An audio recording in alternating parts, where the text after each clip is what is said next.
Ito yung likod ng bahay. Meron yan siyang terrace dati sa taas. Pero, at meron ditong nakaparada ditong sasakyan.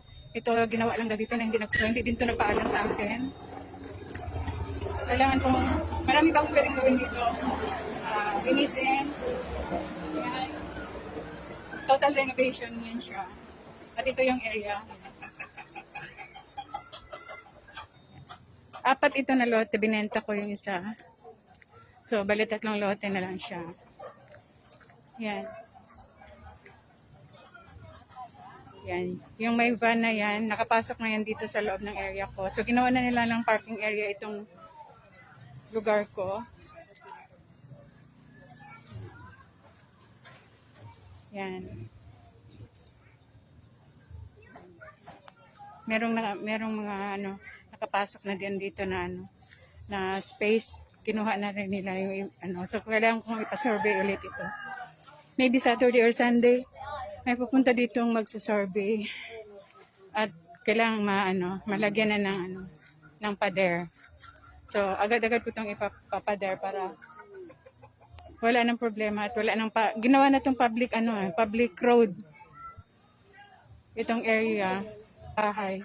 So, kung makikita nyo,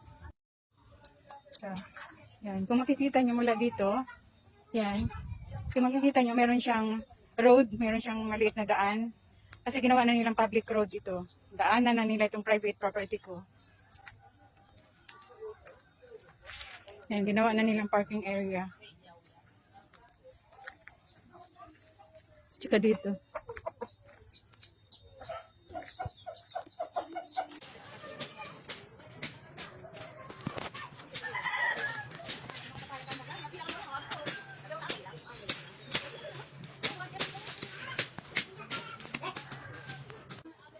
Hindi pa naman tapos sila maglinis. Parada dyan na tricycle, dapat matanggal din yan kasi yung fence dito, mauusog pa. Yun ang problema dito pa. Kasi last time nakapalibot dito may fence ito, pero nung nawala nga kami, may nagnakaw na sa mga interlink, tinanggal na nila. At dito na sila nagtatapon pag merong namamatay na hayop, dito nila inililibing sa area ko. Kasi naging open space siya kasi wala na siyang fence.